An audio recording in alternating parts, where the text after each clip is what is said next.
a young woman was murdered and kept inside her sister's freezer for 18 years. This is the tragic story of Jasmina Dominić and her sister, Smiljana.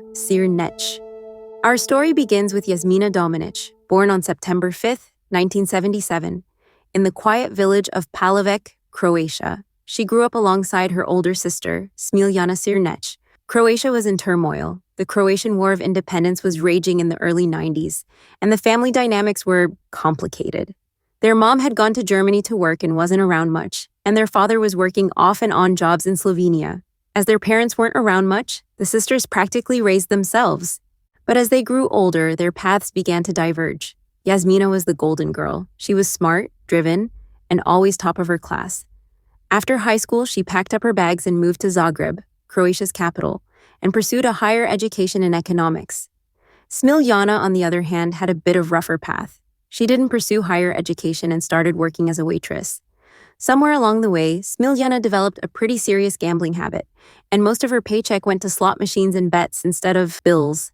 She was also a partier, and during one of those parties, she ended up pregnant.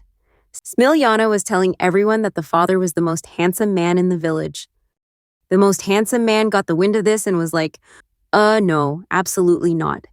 He even took a DNA test, and guess what? He was not the father. So in 1996, Smiljana's daughter was born, and the identity of the real father is still a mystery to this day.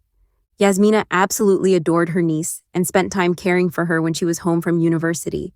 But their father wasn't so kind. He'd insult his granddaughter when he was drunk, and at one point, his behavior got so bad that the sister called the police on him.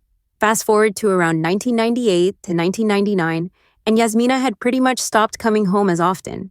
Between her studies and a part-time job in Zagreb, she stayed busy. Plus, her relationship with Smiljana was growing strained. They had frequent arguments. One of the fights got so intense that Smiljana had cut off Jasmina's hair by force. Now, here's where things start to get strange. Around the summer of 2000, Jasmina went missing. Her father tried to report her missing that September, but there was a huge problem. He was drunk when he went to the police station. He kept rambling about how Jasmina had plans to work on a cruise ship in Paris with her Japanese boyfriend. The police didn't take him seriously and dismissed the case as just the ramblings of a drunk man. As years passed, Jasmina's father's drinking problems worsened. He was often seen in pubs, drunkenly telling everyone that Jasmina was missing and that he was suspicious of Smiljana. Meanwhile, the entire village began gossiping. Some believed Jasmina had moved to the United States, while others thought she had been sold into human trafficking. But Smiljana?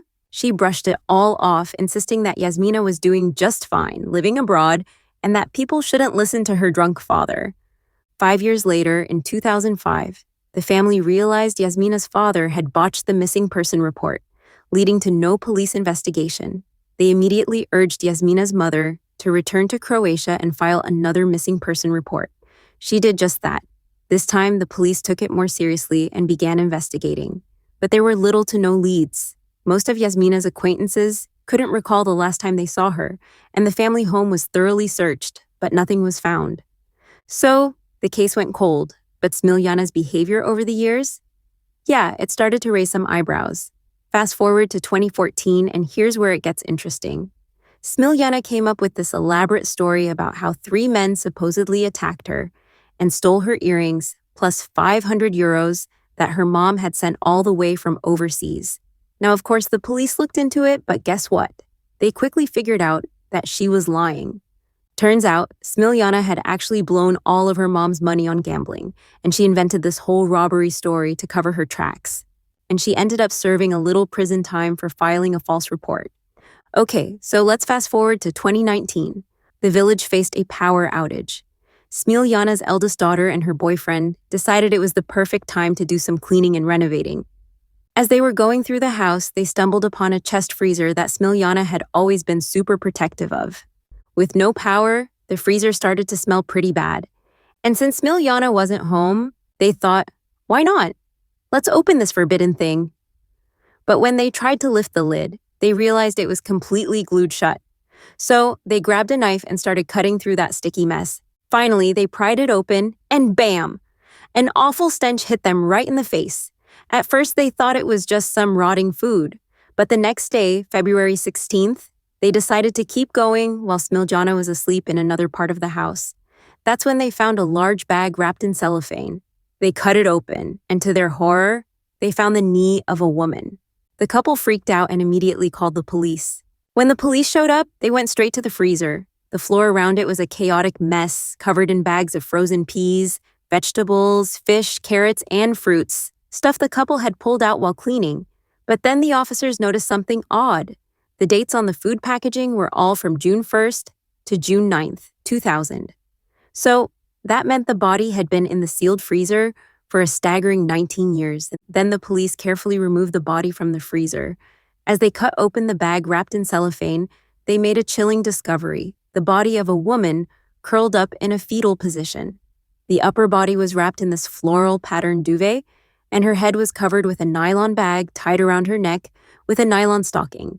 To top it all off, her legs were also wrapped in long nylon bags, just like her head. It was a scene that left everyone shocked. Since the body was well preserved, the police were able to quickly identify it as 23-year-old Jasmina Dominić. The coroner had to wait several days for the body to thaw completely before an autopsy could be performed. Once the autopsy was conducted, the coroner ruled Jasmina's death a homicide, stating she had died from 5 heavy blows to the head. Now, here's the twist. The bags wrapped around Jasmina's body had Smiljana's fingerprints all over them, which gave the police more than enough evidence to arrest her. When they interrogated Smiljana, she completely snapped and screamed, "I killed her! I beat her! She had everything and I had nothing. They gave her everything and I had nothing." She claimed that during an argument, she just grabbed the nearest heavy object and kept hitting Jasmina over the head. But since she made this confession without a lawyer present, she later retracted it and insisted she was innocent. The trial was intense. Smiljana tried to defend herself at first, but eventually hired a lawyer. The court found her guilty and sentenced her to 15 years in prison. However, she was temporarily released before serving the full sentence due to health issues. After getting her health back on track, she returned to prison to finish serving her sentence. And there you have it, the story of Jasmina Dominić, a chilling reminder of how some secrets can be kept for way, way too long. If you enjoyed the video, make sure to subscribe, hit that like button, and let me know what you think in the comments. And as always, stay safe, do something that makes you happy today, and I'll see you in the next one.